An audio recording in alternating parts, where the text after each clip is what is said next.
Lovely bit of gamesmanship on the start, but we are off. A clean start in the final of the Princess Elizabeth Cup. Scotch College of Australia on the left of your station, the Berkshire station. Radley College on the Bucks station, there on the right. Well, the Scotch College crew have turned over St George's School, they've turned over Hampton School, they've turned over St Paul's School, they've turned over Eton, and they're here on the finals day. There hasn't been an Australian victor in this event since 2001. They've downplayed expectations, but they've towered through everybody. I was in the boat tents when they were both doing their team talks, and at opposite end of the boat talks, Tom Woodruff was doing the talking base C, and then John Gearing with Sam Townsend right at the end, at this end of the boat tents. They've been separated by the boat tents, and you couldn't put a cigarette paper between them off the start, but Scotch have got into their rhythm now.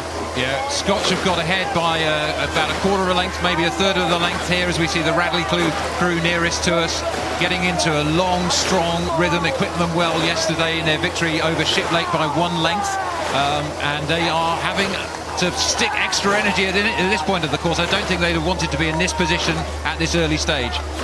Well, Radley had to row Shiplake to win yesterday, and I don't think they'll be fazed by being down, and they will know all about the pace, all about the power, all about the precision of that Scotch College crew, brought to a pitch of perfection by Woody, their coach. All the boys call him Woody, Tom Woodruff, and he has done an amazing job with this crew.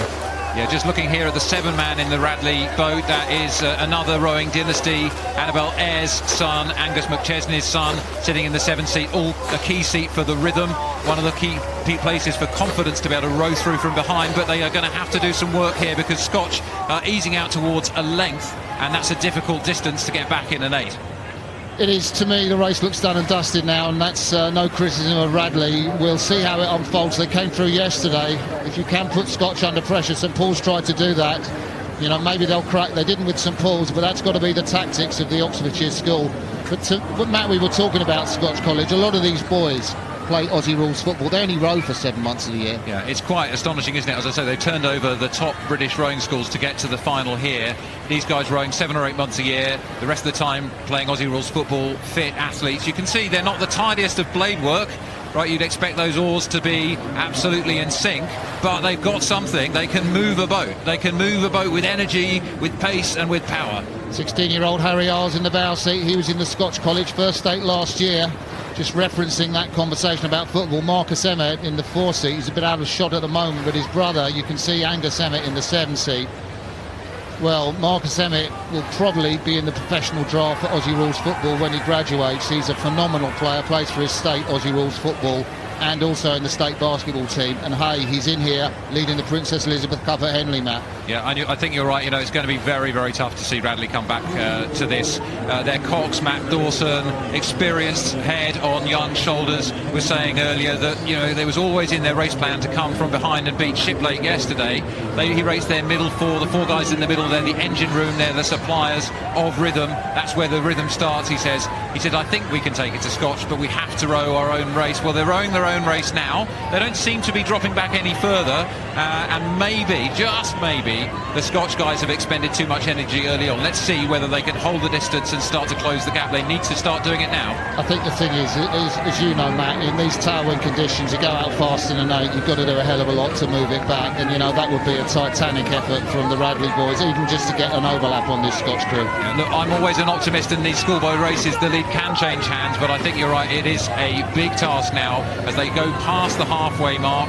And this is Remington behind them. We're looking now at the Scotch Academy crew, the strong guys from Australia.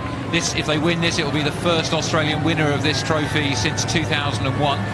It's been dominated by Eton and by Abingdon over the last 10 years or so. So there you see the Scotch crew. There's a big 4-man. He's a giant, isn't he? Marcus Emmett, only 15. In the 7th seat, his brother Angus Emmett. And then the Lockie Murky, been calling him Lackey all week, but pronounced Lockie Murky. And he was injured last year, a brilliant stroke man, and his dad is a very experienced rowing commentator back in Australia, and we know there's a lot of Aussies watching this Henley Regatta presentation on YouTube. We know you're there looking at this crew, willing them on, and maybe looking at Radley at the top of your picture and thinking, can they still do it? They are coming back a little bit, don't want to get you worried or anything, but Scotch look good out in front. Well, I think the Australians are looking really strong, really commanding here. It's tough for the Radley guys. You know, we should say everybody at Henley is under tremendous pressure. 3 of the Radley boys had an A-level exam on Thursday and they raced every day through the week. So if you want to put yourself under pressure, there's a lot of pressure there. Yeah, and exams are really what's done for the Scotch College boys, because none of these guys are going to the Junior World Championships. They would grace that contest, but they're not there really because of the exam pressures and the different timings of the Australian academic system. Such a great school, Scotch, founded in 1868, or 1851, sorry, and it's based on Presbyterian Christian principles and a lovely site, 27 hectares on the Yarra River. Well, we're coming into the closing stages, and a deserved advantage for the Australians from Scotch College. Powerful, rhythmical, and driving the boat forward. Radley have the last chance to raise the rate. They're going at it more aggressively, but they've got way too much to do at this late point in the race. This is a tremendous performance from the Australians, come out of nowhere and shocked every British school. Yeah, we're going to see more of these Scotch boys in the World Championship team, in the Olympic team, like we've seen Josh Booth and Drew Ginn, both old boys who've gone to the Olympics and got medals. They are a medal factory, Scotch College. They really produce it for the Australian rowing team. They're doing it for schoolboys now. A famous win, a foreign win in the Princess Elizabeth Challenge Cup, well deserved.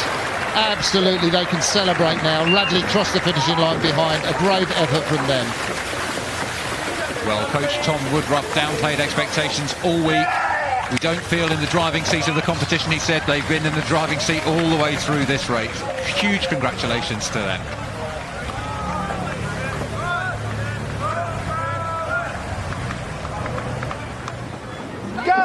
So I don't know really, in terms of psychology, it's so difficult to go up against the might of Scotch College. You know, the times they've done all week, we'll have a check on the finish time and whether it's inside the record that Abingdon set in 2013, if we can get that mark shortly. But they are such a powerful crew, and Radley were up against it, Matt. Yeah, we saw right out of the blocks a strong start. We thought that Radley had it in them to come from behind, as they did yesterday against Shiplake, but it wasn't to be. The Australian power and the Australian rhythm was too much for them, and you could see at the end how exhausted the Radley guys are from the huge effort, and a really superb row in the Princess Elizabeth Cup.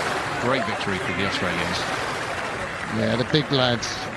6:29 the winning time, so that's outside the record, so conditions maybe a little slower than they were in 2013, but Tom Mackey, the massive 6-man, 6 foot 6 inches tall, 101 kilograms, is just smacking the water there, and doesn't he deserve it?